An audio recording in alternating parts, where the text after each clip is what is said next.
All right, welcome back to the Level Up and Live podcast. I'm your host, Sean Meyers, and around here, our mission is simple.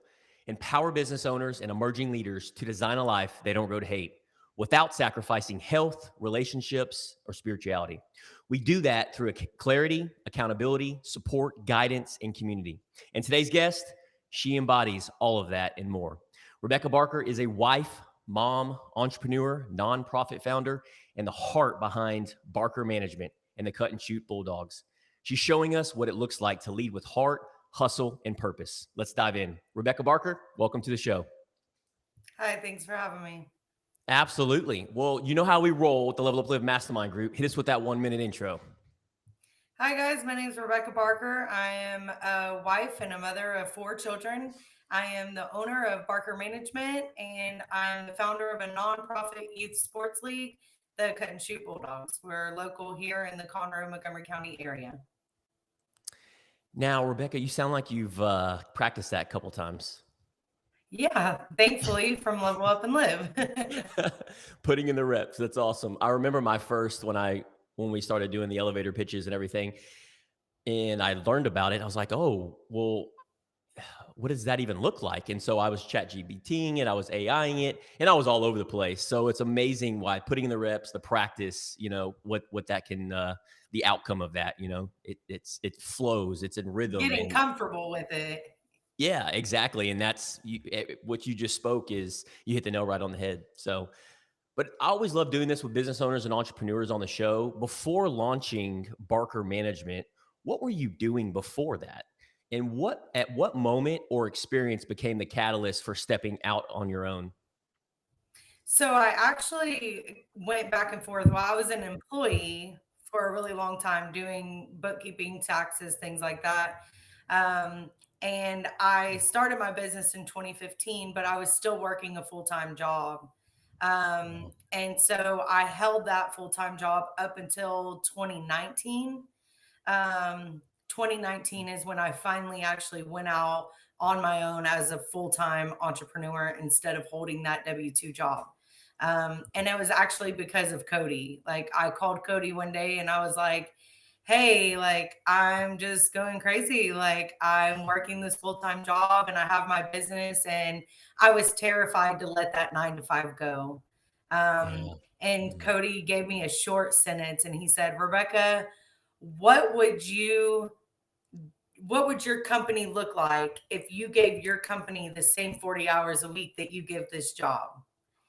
And it took me probably 3 months of really, like, that just burned in my brain, for me to say, like, okay, he's absolutely right. Like, I had the business and I had clients, but I was scared to let go of that, steady income and really move into being an entrepreneur and the hustle of what that really looks like.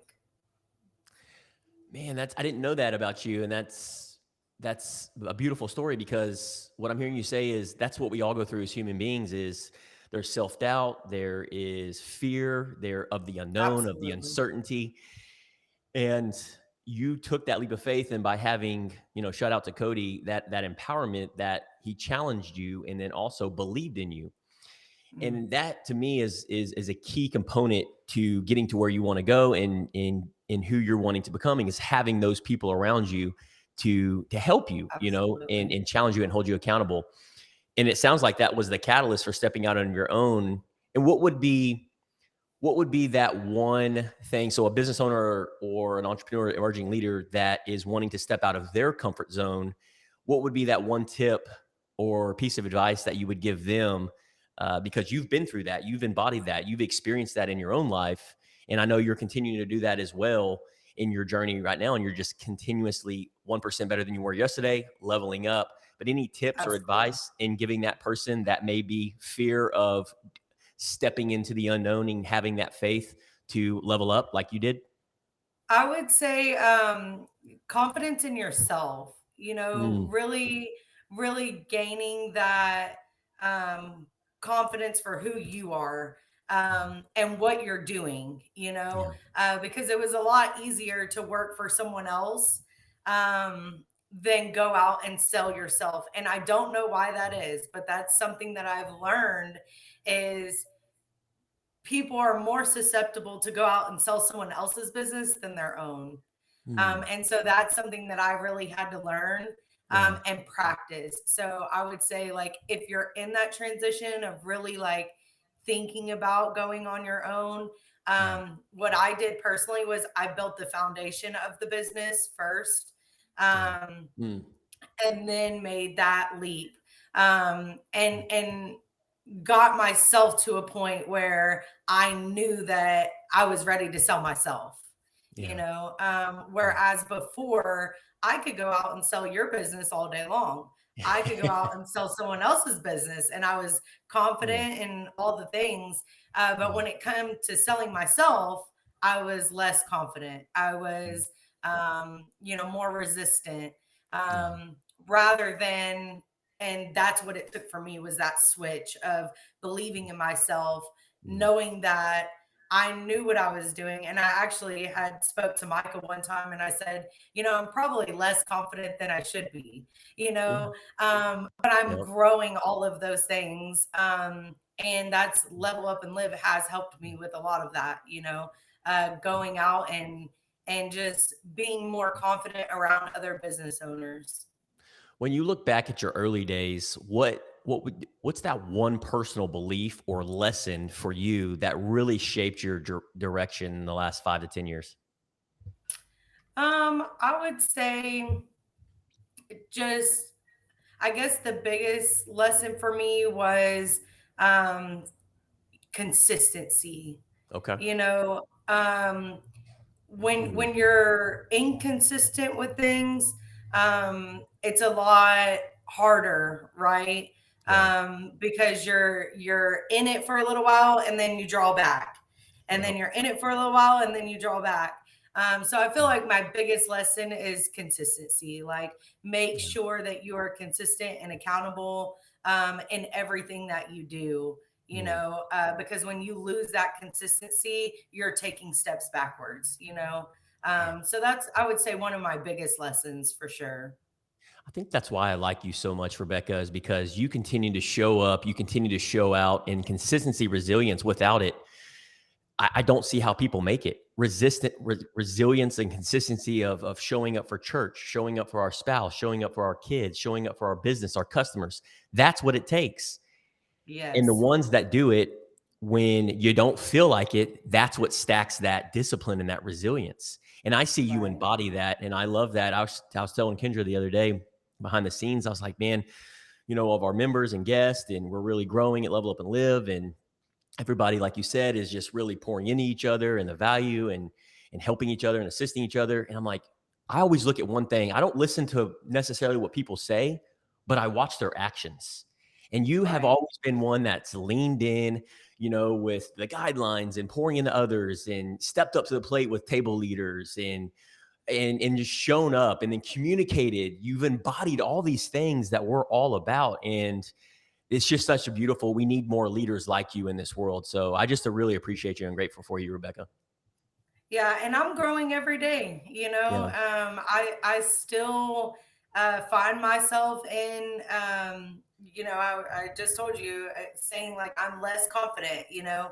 than I probably should be. Like, I'm still growing, I'm still learning, and Mm. there's still so much more to come. Yep. So it's just kind Totally. of diving into each one of those. Uh, you know, Subjects that I know I need to grow in. Yeah. So if someone asked me in Level Up, they said, how do you get your business? Like, I don't have a website for Barker Management. Mm. And he said, how do you get business? I Yeah. said, well, luckily it's all word of mouth. It's all referrals. And he Yeah. goes, how do you run a business like that? And I was like, well, to be honest with you, like, I haven't needed a website. Mm. Yeah. Do I think that it would benefit me? Absolutely. Yeah. And it is something that I've started looking into, but from 2019 till now, I've had great growth in my company, Yeah. that I haven't really even thought about it, you know? Yeah. So now I'm expanding more to, uh, I guess you would say like the newer day and age. Yeah. Um, Yeah. Yeah. having the website, people being able to do things electronically, or I still am a very like in person. Mm, I like to get to know my clients and yeah. what their wants and needs are and things like that. Like when you handle somebody's financial situations or Yeah. taxes, things like you really want to know and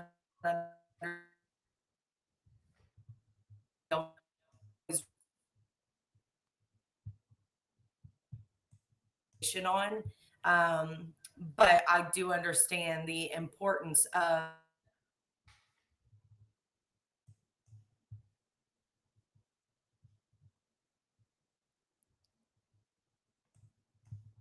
that's something new on my to-do list. Well, awesome. So you have helped a lot of individuals and small business owners with bookkeeping. But what are the biggest miss or misconceptions people have about bookkeeping? I think it's overwhelming for a lot of people. And rather than just kind of diving into it, what a lot of people do is they get caught up in the startup of their business. Oh, I got to start. I got to make money. I got to this. I got to that. To where like a lot of their financial situation is Mm, put on hold at first. And mm, so then what it becomes is an overwhelming feeling of what are my numbers? What am I running? Am I making money? Am I not making money? mm. Um, and so I think a lot of people um, almost like avoid that type of responsibilities in the startup of their company. Um, to where later on they really want to see those numbers, they really want to know what their company's running. And so that's Mm. why like my slogan is take away the stress of the bookkeeping mess, because a lot of people almost like fear it. It's really weird, and Hmm. I think it has a lot to do with like IRS, and dealing with compliance. Yeah. But I think most of it is just the unknown, right? Like they Yep. don't understand compliance, they don't understand IRS, and so um, Mm. a lot of times it's more of like uh, it's fearful, Yeah. and so that's what I've realized with new startup companies. They get going and they have the mindset of making money, Yep. um, but then it kind of starts coming to numbers. Well, where's my money going? What is it doing? How is it working for me? Yeah. Yeah. So those are the things that I kind of see with new startup companies. Yeah, because at the end of the day, you're really good at what you do. And with business owners and entrepreneurs, when we start up that business, we typically have that why. I want to make money. I want to be my own boss. I want to financial freedom, time freedom, whatever that is for that business owner or emerging leader. And one of the things that I've learned is what I'm hearing you say is business owners and entrepreneurs, they stay in their lane and with what they're really good at and they make money. Right. And especially for the first 6 to 12 to 18 to 24 months, because without it, you're not in business. And so Yeah, it takes all this time, energy, and effort, and bookkeeping is the last thing that's on their mind. And I think that's one of the things that you're really good at, and that's what you enjoy doing and working with these small business owners is being able to take that away from them, that fear, that uncertainty away from them, and team up with them for the ones that want to be able to relinquish that control.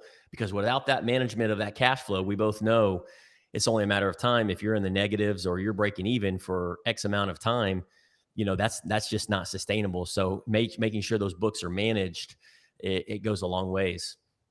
absolutely. I've told one of my clients, we were talking, I said, do you want me to be your bookkeeper or do you want me to be your friend? Yeah. You're Yeah. your bookkeeper. I got some things, you know. Yeah. But it's Mm, building a good relationship with him, to where like as a bookkeeper, you become the person that holds them accountable. mm, yeah. Because they look to you for the answers of where or what is it doing? And sometimes we have to tell people, hey, you have a spending problem, Yeah. or you're Mm, living luxury um, when your company needs the finances, mm, and so sometimes we get put in that situation where we have to be honest and hold them accountable, right? And like where they spend their money is not so much our business, but mm. when business owners come and they're like, man, I know I'm making money, like what is going on here? Yeah. um and we have to look at numbers. It's like, hey, you're living off of your company and living beyond your means, Yep. and it's hurting your business, so Yeah. sometimes we have to be your bookkeeper instead of your friend. Yeah. Yes, I can tell you what you want to hear all day long, but is that going to benefit your company? Probably not. Yeah. So I've had to be in those situations too, where it's been down for them of, hey, you spent $30,000 on going out to eat this year. You know, Yeah. um, Mm. and then really breaking that number down for them and getting them to understand that if your company needs help, these are the things that you can change in your daily life that will benefit your company finances. And I think that's what makes a great bookkeeper and management company like yourself is being able to have those hard conversations. Because at the end of the day, what I have learned as an entrepreneur myself is a lot of times, one, the pride and ego doesn't like to be challenged if you're a business owner, especially a strong personality. But at the end of the day, if they have somebody like you that comes in, hey, this is what I do. This is what I do for a living. This is what I'm really good at. This is why people pay me to do that, is to be able to have that accountability. And that's next level. That's a level up moment for that business owner to understand that and seek that. To me, that's wisdom. That's Yeah, if I could experience. give any like yeah, absolutely. If I could give anybody any piece of advice Yeah. when building a business or structuring your company, um, it would be to pay yourself a check, or a weekly salary that you can live off of and stay within those means, no Yeah. matter how much money the company is making. And yes, you can give yourself more, when the time comes, but structure it in that way. Because if your company has 20, $30,000 in the bank, that's not your money. Yeah. uh, you should pay yourself a paycheck and live within those means of that paycheck versus just living off of the company itself. Mm. So that's one thing that I really, really try Yeah. to stress to my new business owners is structure it that way at first, so you don't get so comfortable with just spending business money, Yeah. um, and then really structuring your life around living off of that paycheck, off of that Yeah. set amount, versus, just having the freedom of whatever money is there. What would you say the number one mistake you see with new business owners making when it comes to staying compliant or managing their finances? I think it's just that, like what we kind of touched on, is a Yeah. lot of people, Mm. build that business, and a lot of times when they're just starting out, they only have one bank account and live off of the company finances, and Yeah. then what happens is they're freely spending, because the company has the money, and then Mhm. sometimes the company hits a slow spot, Yeah. or for some companies they're seasonal, Yeah. Or taxes. um, Taxes come around. You got a $30,000 yeah, tax bill. exactly, and they think, oh, well, I went on vacation 6 times, I shouldn't know taxes. That's Mm. not how it works. And so I feel like a lot of times they confuse that. Yeah. Now I'm not saying there's not tax benefit to traveling for business and things like that. There Mhm. absolutely is. Yeah. But there is a better way to structure those finances, versus just spending out of the company account. And I feel like that's one of the biggest mistakes that business owners make, is they commingle their personal and their business rather Mm. than truly separating it. Yes. And a lot of times it will put them in a bind because they end up living beyond their means versus giving themselves an amount that they're comfortable with and the company can sustain. And then they end up, in financial trouble. Like, well, now my company needs this. Well, you've already pulled too much money out of it, So I feel like that's one of the biggest things. Yeah. Compliance, a lot of times people will avoid compliance until the IRS letters or stuff like that starts rolling in. And then they're like, whoa, what's going on? Too late at that point. And that's most of the time when we're hired.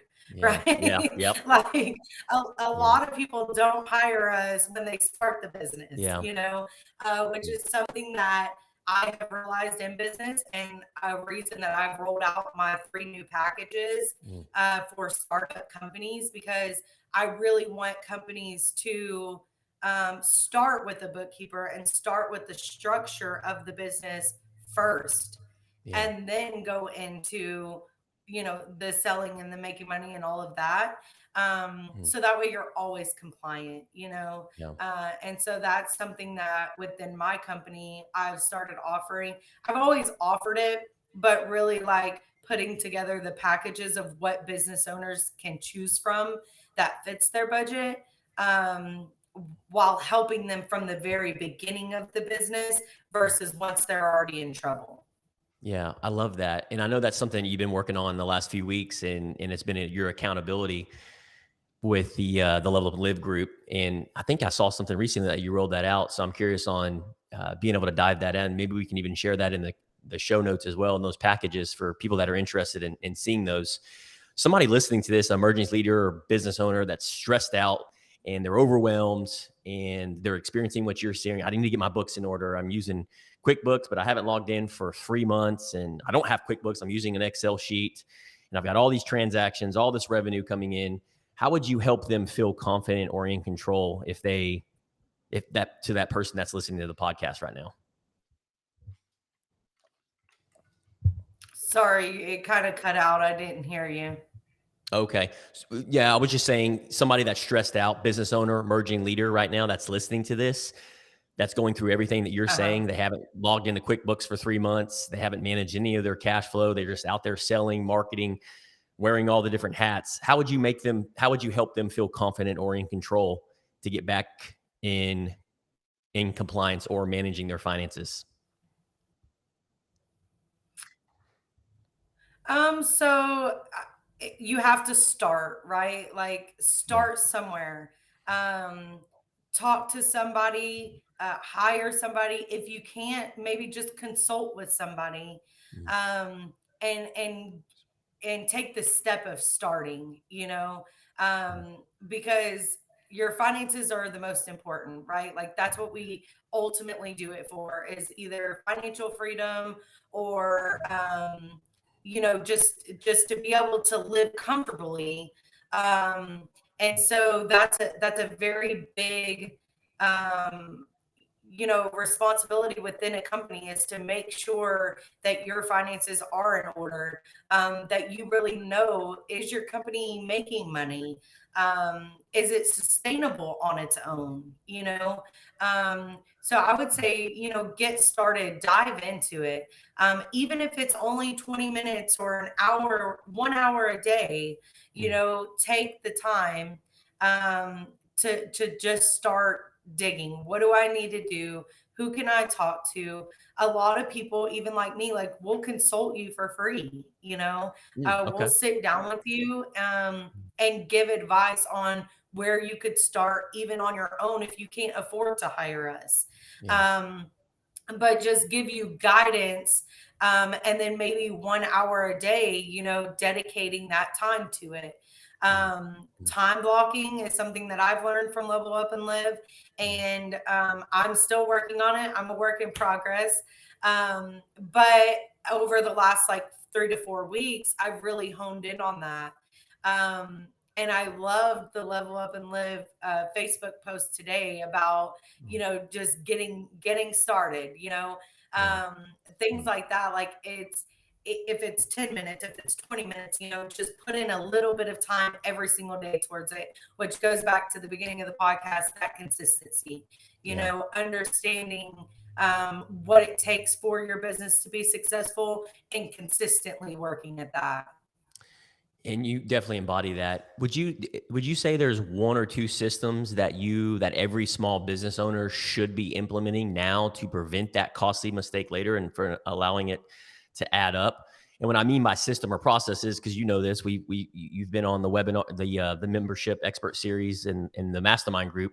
When I think systems and processes for business owners that are listening to this, what is one thing that they can implement on a daily or even weekly basis that would prevent them from costly mistakes later? One thing that comes to mind for me is maybe logging into QuickBooks and, making sure that the transactions or the receipts are taking a picture of that digitally and putting it and uploading it. That would be just a system I would think about. But do you have any suggestions, one or two systems that you would recommend? It's just getting a financial software in place, having those transactions all put into one place. Understand what you're running. When we code our financial statements, some of our people that I was telling you about before, they personally use off of the company. And so we separate that out for them. And so for businesses, when you put your finances into a financial software, and a lot of them, they auto sync now. So you connect those bank accounts and it just bank feeds in, and yes, you do have to go code them out. But it will give you an idea of where your company really stands. And also, if you're looking for that, am I spending too much of my company money? It will show you just those, So it's where your money's going and what your profit margins are. Something that I realized is my profit margins and my labor are okay, but my profit margins are not as good as I would like them to be. And so that's something that I'm working on, is really honing in on what expenses I have, what is unnecessary, and then really building off of that. So I would say with business owners, it's very important to truly understand your finances and where your money's going, in order to be able to truly see, right? Because if you're not spending money personally, and your company is still having a problem, then okay, well, I need to start looking at how I bid a job, right? Because I'm bidding this job and I may be bidding it low to get the job. But if you're not making any money and you're still struggling, why are you doing their jobs? That's right. And so your finances will really be able to tell you, hey, I'm not charging enough. What a lot of new business owners don't think about is overhead costs. So if you have an office, if you have a computer, if you have software fees, if you have, all of these things that it takes to run your company outside of the, basically like if you're a landscaper and you do somebody's flower beds, yes, you could get that done for the labor and material, but what you don't consider is the overhead cost of your office staff, your rent, your computer software, all of those things. So maybe your profit margin is low, but you're not considering those things. So when you do bids, that overhead cost needs to be in every single bid. I'm not saying if your overhead cost is $20,000, charge it to the customer, but a little bit each bid. So you're still covering the operations of your company. And I feel like a lot of people miss that. They're like, well, my labor and material was this much, so I made $3,000 on it. Nope. Well, yeah, you did, but you paid your office lady. That's right. And you had to pay for your software to create their landscape design. And you have all these other costs that came with that bid. So yes, you may have made money off of the labor and material, but did you truly make a profit margin? Man, that's pure gold advice right there. And I couldn't agree with you more. I couldn't help by listening to you and then really breaking that down. I think it's so important to be able to dissect that in percentages and understand that and line item that, because if you don't, that's what's going to end up happening. You could make $1 million, but you're spending $1.1 million. And so you made no net Right. profit. And now you're upset and wonder why you have no money in the bank and you owe the IRS, $200,000 now. It's because of everything that what you're just saying. It's not managed. It's not viewed. You're not bringing awareness, or you're not being intentional about breaking that down. And that's, to me, that's when I think of bookkeeping and when I think of management and what you do, that is such a necessity and required for a successful business. And I'm just speaking to my version of myself right now. I have a lady that I've used for 10 plus years since I first started the business with 0 customers. And we've kind of grown together, who helps me with, the bookkeeping and the accounting and the payroll. And so that's one of the things that I've learned over time, is just being super aware of it, having a system and process for that. Because if you don't, it can really add up. And then within 6 to 12 months, man, it can come back and really bite you in the rear end. And then you're out of business, and Absolutely. and you want to be able to avoid that. One of the things I was going to mention for our listeners and audience and viewers, I don't know if you said you're kind of working through this as well, really changed the game for me. I listened to it about 5 years ago in my business, Profit First. Have you heard of that or listened to that podcast or read that book? Okay. Highly recommend anybody. I think I've mentioned it a couple of times on the podcast, but it's called Profit First. So a lot of times business owners and entrepreneurs, they get into business for all these different reasons. And the last thing that they think about is what we're talking about today, is managing their cash flow, managing your money, net income, and putting money in the bank, reserves, emergency fund, all these different things. And then we don't end up paying ourselves, right? We've basically got another job. We're paying all of our bills. We're paying all of our employees. We're paying all of our overhead expenses, all the things that come with it, employment tax and income tax and all. And then we're like, man, we have nothing left. We have nothing left. And so what Profit First says, it flips the script. So Profit First says you basically pay yourself first. So there's 4 to 5 different categories. It's Profit First. So basically it's profit.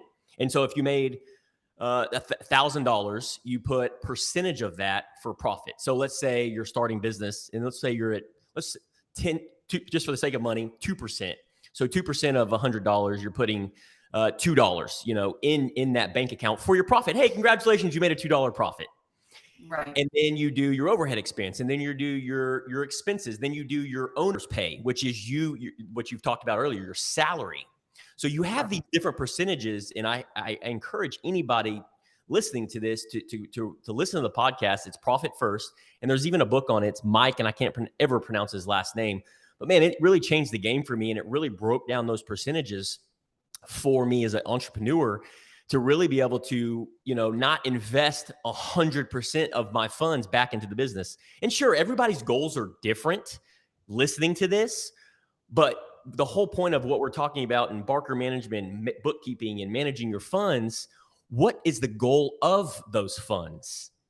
Are you in stealth mode, growth mode? Do you want to pour all those funds back into it 100% and grow really quickly? Okay, cool. At least you know what you're doing. But 95% of the people listening to this, they don't have a clue. They're not clear on what they want their funds and their money to do And I tell you right now, a lot of that is what leads to burnout. When you are reinvesting into your company, and I'm not saying don't, but when you're 100% everything you've made back into your company, years of doing that, you're like, what am I doing this for? Yep. What am I really building this company for? And then it makes you question that, So always make sure that you are living, but that's why I stress living within your means. Yes.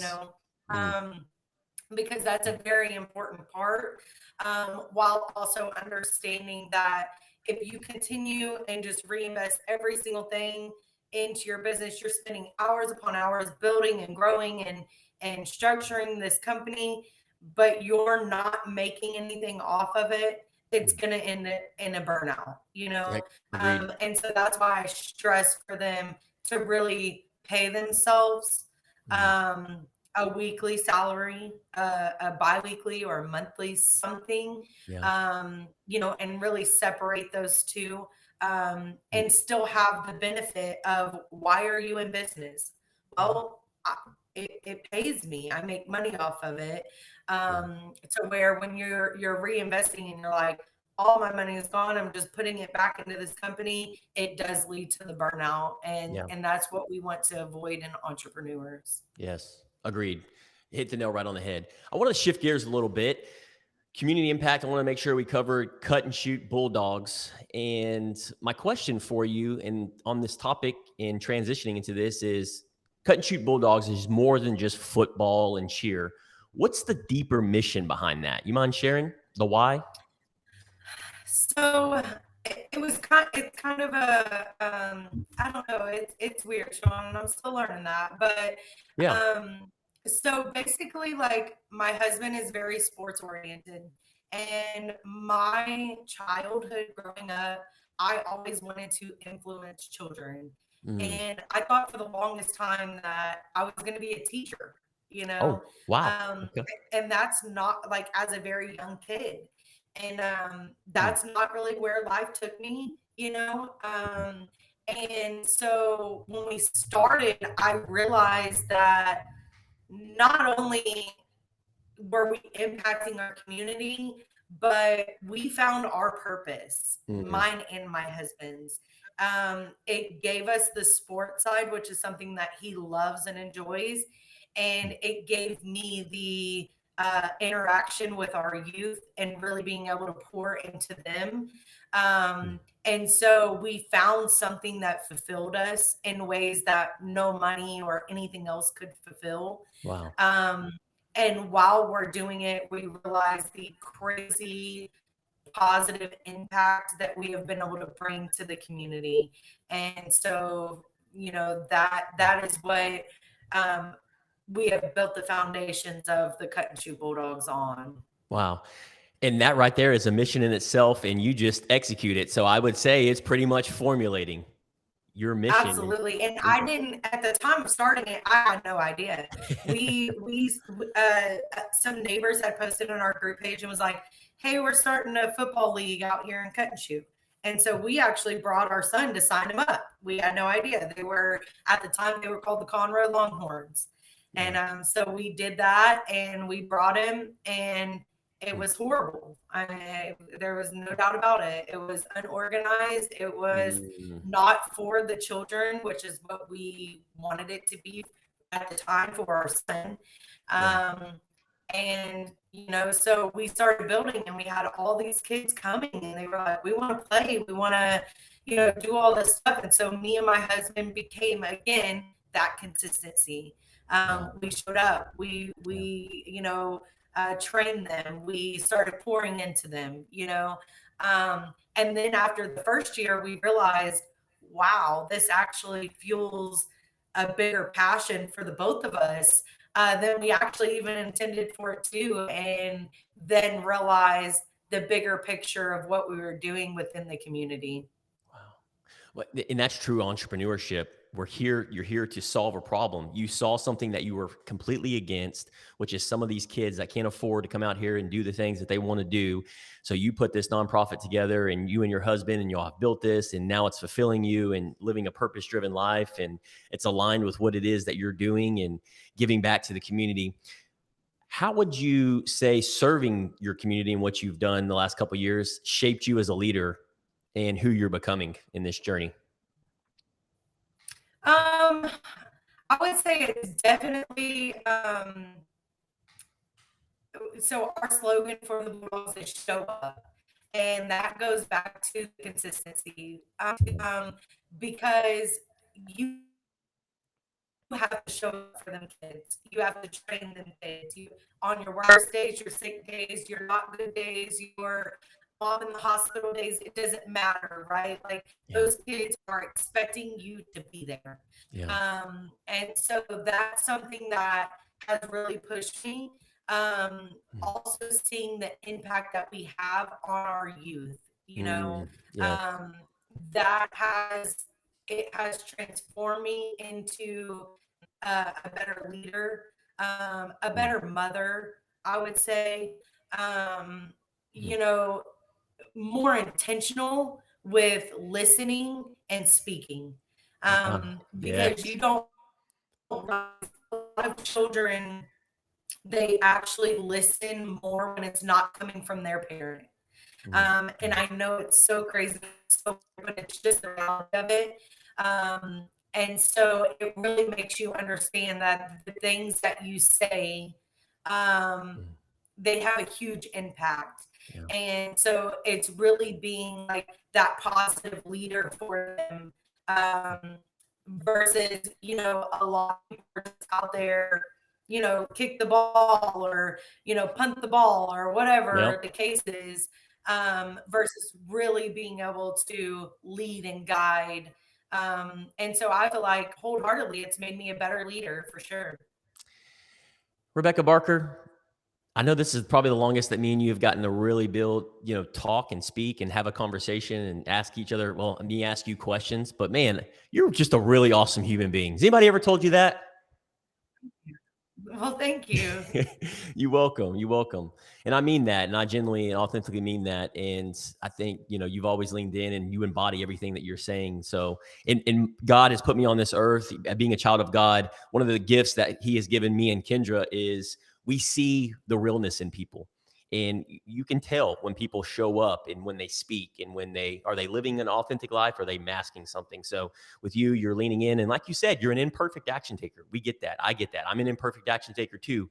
But giving each other grace and doing these things that our creator has called us to do and give back. And especially with a young generation like you and your husband are doing, and the beautiful thing it's like who you're becoming in this journey, and you're surrounding yourself with like-minded business owners and emerging leaders on this same journey that's aligned with your values and similar interests. And it just excites me. I get chills just thinking about it and speaking about it clearly. Love it. I'm Well, thanks curious. for having me, Sean. Yeah, absolutely. And as we wrap up, I wanted to get this question in here. What's the bigger vision for you that you're building towards? Like, what does the Rebecca Barker 2.0 look like from a year from now, 12 months from now? What does she look like?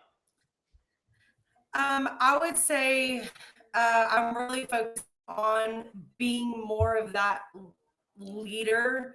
So the transition that I'm going through in my company is being able to get out of the driver's seat, is what I say. Mm, Um, yeah. Mm, I can't say that I have like huge control issues, but I built the company off of like myself, yeah. and I have a great team of people.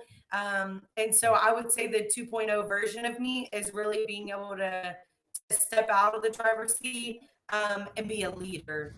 Um, Yes. Within my Barker management. I've done a really, really good job with that with the Bulldogs, um, being able to delegate and trust people and put people in place to run it without me. Yeah. Mm, So, yes, we are the heart and soul behind it, but the hands on, um, we have good people in place that help and are committed. And I have that in my office. So I would say the 2.0 version of me is actually leaning into them and yeah. becoming a better leader Yep. to step out of the driver's seat, and my company to really be structured in a way that can run with those systems and processes.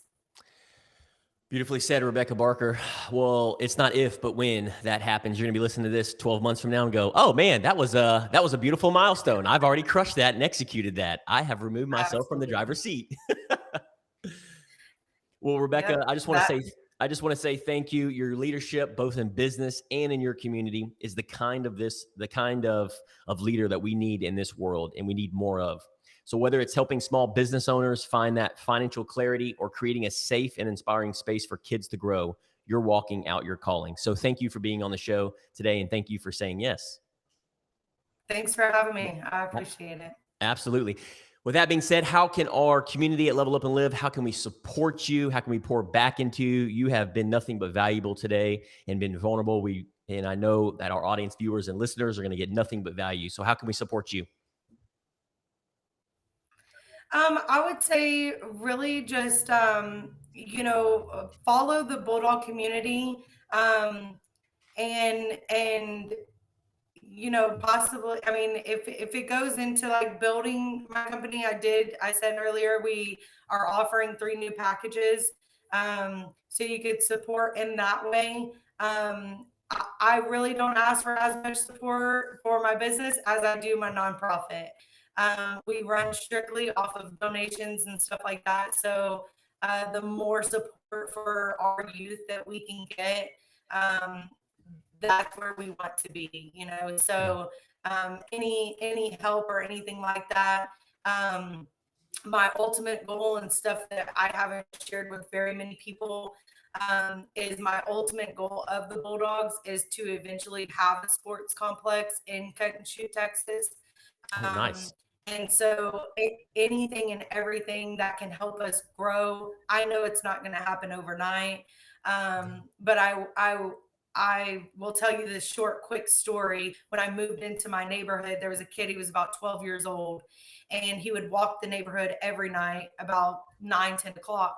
And so one day I stopped him. I said, "Hey, why do you walk so late every night?" And he said, "Well, I'm a very troubled child, and I stole from my stepmom, and she wouldn't let me, in the house until she gets home from work." And so fast forward 3 years later, he was 15 years old. He was in jail for burglary, drugs, all types, auto theft at 15.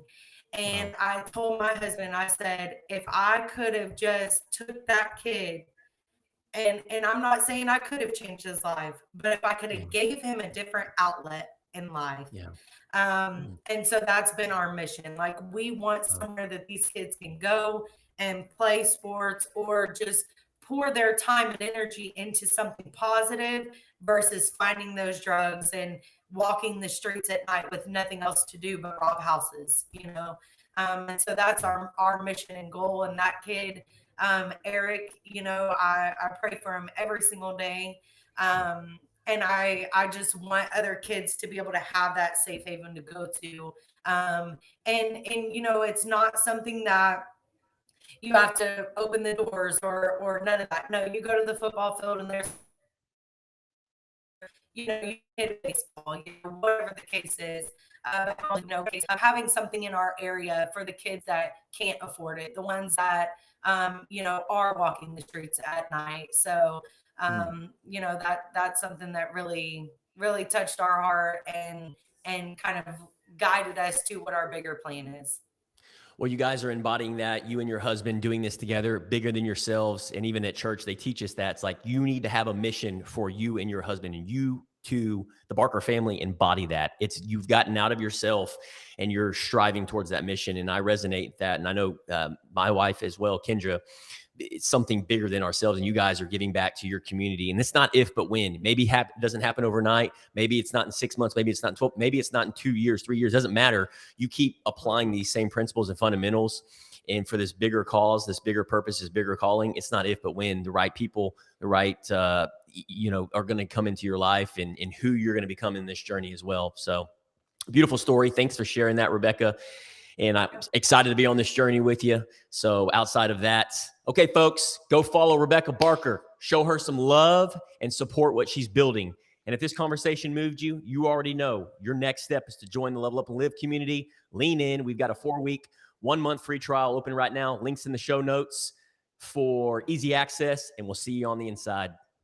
Level Up and Live. Thanks, Rebecca. Awesome. Thanks, Sean.